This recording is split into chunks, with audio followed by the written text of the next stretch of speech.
Indian court ஹிஸ்டரியில் ஒரு நீதிபதி 2000 பேருக்கு மேலே பெயில் கொடுத்துருக்காருன்னு சொன்னால் உங்களால் நம்ப முடியுதா?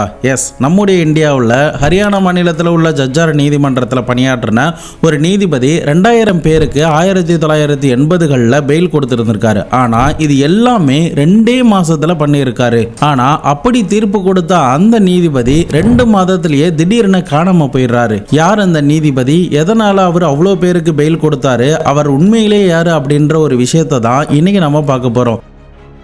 ஹரியானா மாநிலத்தில் பிவானி என்ற இடத்துல பிறந்தவர் தான் இந்த தனிராம் மிட்டல். இந்த தனிராம் மிட்டல் சின்ன வயதிலே துருதுருன்னு இருக்கிறது, நல்லா படிக்கிறது, யாராவது ஒரு விஷயம் சொன்னால் நல்லா அண்டர்ஸ்டாண்ட் பண்ணிக்கிறது அப்படின்னு ஒரு நல்ல அறிவுள்ள பையனாக தான் வளர்ந்துக்கிட்டு வராரு. 1962 ரோத்தக் என்ற பகுதியில் உள்ள ஒரு யூனிவர்சிட்டியில் கல்லூரி படிப்பை நல்ல ஃபர்ஸ்ட் கிளாஸ்லேயே முடிச்சிருந்திருக்காரு. அதன் பிறகு கவர்மெண்ட் எக்ஸாமுக்கு ஏதாவது ட்ரை பண்ணி நம்ம நல்ல வேலைக்கு போகலாம் அப்படின்னு சொல்லி அந்த எக்ஸாமுக்காக சின்சியராக ராப்பகலாக படித்து அந்த எக்ஸாமை போய் அட்டன் பண்ணுறாரு. ஆனால் துரதிருஷ்டவசமாக அந்த எக்ஸாமில் அவர் ஃபெயில் ஆகிட்டதுனால ரொம்பவே மனசு உடைஞ்சு போயிருந்திருக்காரு. நம்ம இவ்வளோ கஷ்டப்பட்டு ராப்பகலாக உழைச்சி இதுக்காக படித்து எக்ஸாம்லாம் எழுதணுமே, ஆனால் நம்ம இப்படி ஃபெயில் ஆகிட்டோமே அப்படின்ற ஒரு ஆதங்கம் அவருடைய மனதுக்குள்ளே ஆழமாக பதிய ஆரம்பிக்குது. இந்த சமயத்தில் தான் வேற என்ன பண்ணலாம் அப்படின்னு சொல்லி யோசிச்சுக்கிட்டு இருந்த சமயத்தில் நியூஸ் பேப்பரில் ஒரு விஷயத்தை படிக்கிறாரு. அது என்னன்னா, அந்த சமயத்தில் இந்தியாவுடைய ஒரு கிரேட்டஸ்ட் ஹைஸ்ட்னு சொல்லப்பட்ட நட்டார்வாலோடைய ஸ்டோரியை பற்றி ஒரு ஆர்டிக்கலாக நியூஸ் பேப்பரில் ஹெட்லைனில் வந்திருக்கு. உடனே அந்த நட்டார்வாலை பற்றி இந்த பையன் படிக்கும்போது அவர் நிறைய ஃபோர்ஜரிலாம் பண்ணியிருக்காரு. முக்கியமாக ஹேண்ட் ரைட்டிங்கில் ஃபோர்ஜரி பண்ணுறது, சிக்னேச்சரில் ஃபோர்ஜரி பண்ணுறது, டாக்குமெண்ட்லாம் ஃபோர்ஜரி பண்ணுறது, அதே சமயம் தாஜ்மஹால், செங்கோட்டை, ராஸ்திரி பவன்னு சொல்லிட்டு கவர்மெண்ட்டுக்கு சொந்தமான பில்டிங் இடங்களை விற்கிறது போன்ற ஃபோர்ஜரியில் இந்த நட்டார்வால் ஈடுபட்டிருக்காரு அப்படின்ற ஆர்டிக்கலை இந்த பையன் அந்த நியூஸ் பேப்பரில் படிச்சிருந்திருக்கான். இதை பார்த்துட்டு இன்ஸ்பயர் ஆன இந்த தனிராம் இதே மாதிரி நாமளும் ஏதாவது பண்ணணும் அப்படின்ற ஒரு எண்ணம் தோண ஆரம்பிக்குது. குறுக்கு வழியில் நம்ம சம்பாதிச்சா சீக்கிரம் நல்லா செட்டில் ஆகிடலாம், நமக்கு பிடிச்ச மாதிரியும் இருக்கும், இதில் ஒரு த்ரில்லிங் கிடைக்கும் அப்படின்ற ஒரு எண்ணம் தான் இந்த தனிராமுக்கு அந்த சமயத்தில் தோண ஆரம்பிச்சிருக்கு. எப்படி இன்னைக்கு வரக்கூடிய படங்களில் வில்லனை எப்படி எல்லாருக்கும் பிடிக்குதோ, எவன் கெட்டது பண்ணுறானோ அவனை தான் எல்லாருக்கும் பிடிக்குதோ, அதே மாதிரி தான் இந்த தனிராம் மிட்டலுக்கும் அந்த சமயத்தில் அந்த நட்டார்வால் அப்படின்ற அந்த திருடனை பிடிச்சி போகுது. அவனை பெரிய இன்ஸ்பயராக எடுத்து அவனை மாதிரியே நம்ம ஏதாவது பண்ணணும் அப்படின்ற ஒரு ஆசை அவனுக்குள்ள ஆழமாக பதிய ஆரம்பிக்குது.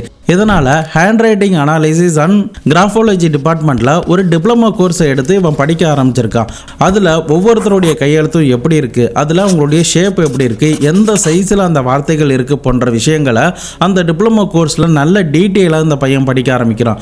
அது கூடவே அந்த சிக்னேச்சர் எந்த மாதிரி போடுறாங்க, ஒரு பேப்பரில் இருந்து இன்னொரு பேப்பருக்கு அவங்க எந்த அளவுக்கு வித்தியாசம் காட்டுறாங்க, அப்படி ஏதாவது வித்தியாசங்கள்லாம் இருக்கா, அது எந்த மாதிரியான ஷேப்பில் இருக்குது அப்படின்னு சொல்லி எல்லாத்தையுமே துல்லியமாக தெல்ல தெளிவாக அந்த டிப்ளமோ கோர்ஸில் படிச்சிருந்திருக்கான்.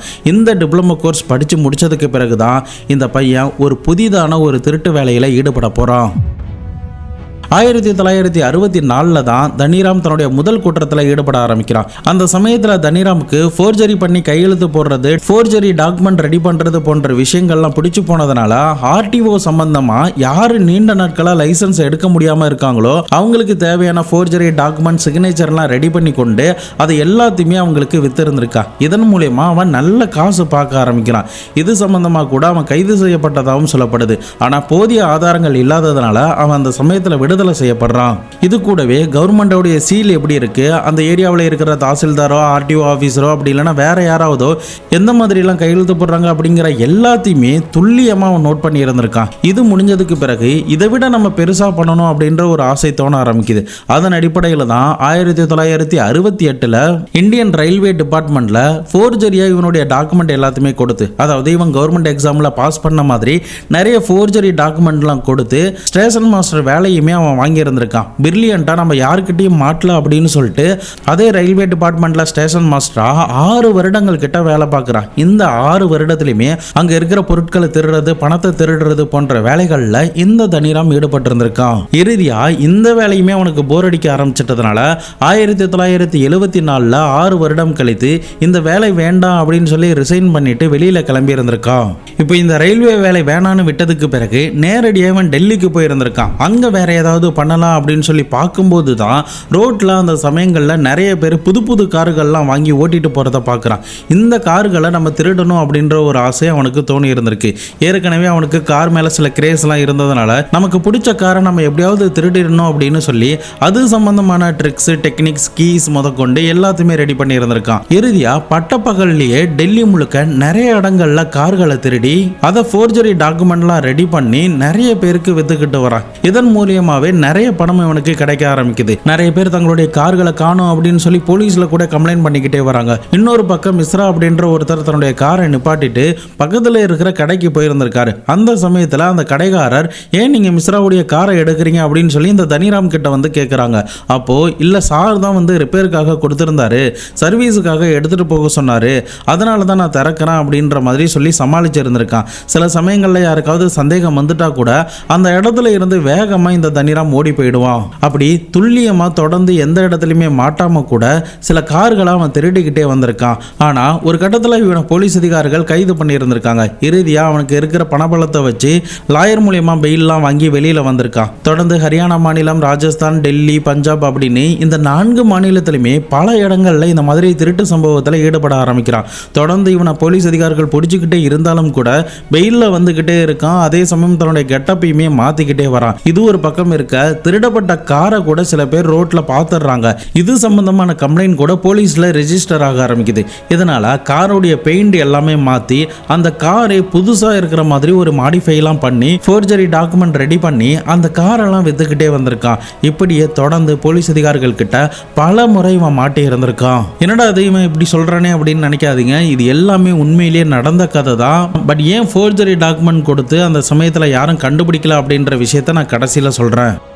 சாதாரணமாக நம்ம தெரியாமல் ஒரு தப்பு பண்ணிட்டா கூட நம்மளுடைய உடம்பு அவ்வளோ படபடக்கும். ஆனால் இவனுடைய உடம்புல அப்படி எந்த ஒரு பதட்டமும் எந்த ஒரு பயமே கிடையாது. பயங்கர கான்ஃபிடென்ட்டோட இவன் இருப்பான் அப்படின்னு சொல்கிறாங்க. அது எந்த அளவுக்குன்னா, ஒரு முறை இவனை நீதிபதி கிட்ட ஆஜர் பண்ணுவதற்காக 2 போலீஸ் அதிகாரிகள் தனிராம கோர்ட்டுக்கு அழைச்சிட்டு போகிறாங்க. அப்போது இவனுடைய முகத்தை பார்த்து அந்த நீதிபதி பயங்கர ஆத்திரமாக இருந்திருக்காரு. இதனால் அவனை பார்த்து உடனே என்ன சொல்கிறாருன்னா, உன்னை பார்த்தாலே எனக்கு எரிச்சலாகுது, இங்கிருந்து கிளம்பு முதல்ல அப்படின்னு சொல்லியிருந்திருக்காரு. அதன் பிறகு இந்த தனிராமுடைய வழக்கு விசாரணை பண்ணுவதற்காக அந்த டைமிங்ல நீதிபதி அவனுடைய பெயரை கூப்பிடும்போது இந்த தனிராம் அந்த இடத்துல இல்லை. ஆக்சுவலாக அன்னைக்கு என்ன நடந்துச்சுன்னா, நீதிபதி இந்த தனிராமை திட்டிட்டு போனதுக்கு பிறகு அங்க இருந்த போலீஸ் அதிகாரிகள் கிட்ட நீதிபதியே என்ன போகணும்னு சொல்லிட்டாங்க, இல்லைன்னா நீதிபதி பேச்சு மீறீங்க அப்படின்னு சொல்லி உங்க மேலேயே நான் கம்ப்ளைண்ட் பண்ணுவேன் அப்படின்னு அந்த போலீஸ் ஆஃபீஸரை பிரெயின் வாஷ் பண்ணி அவங்க கிட்ட சாதுரியமா அங்கிருந்து தப்பிச்சு ஓடி இருந்திருக்கான். இந்த மாதிரி பல விஷயங்கள் இந்த தனிராம் பண்ணிக்கிட்டே வரான். இதுக்கப்புறம் இந்த தனிராம் என்ன நினைச்சிருக்கான்னா, நம்முடைய கேஸுகளை நாமளே வாதாடினா தான் நல்லா இருக்கும், இதனால நாமளே எல்எல்பி படிக்கலாம் அப்படின்னு சொல்லி பிஏ எல்எல்பி கோர்ஸ் போட்டிருந்திருக்கான்.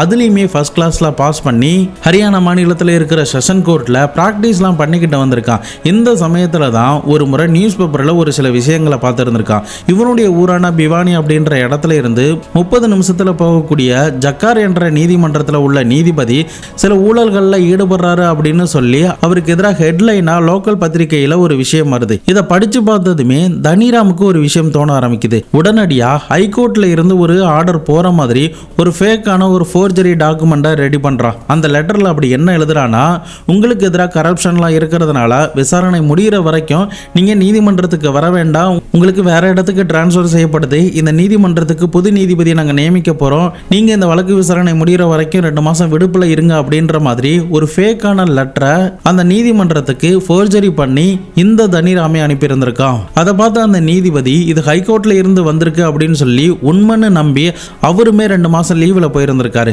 இந்த சமயத்துல தான் அந்த கோர்ட்டுக்கு புதுசா ஒரு நீதிபதி போறாரு.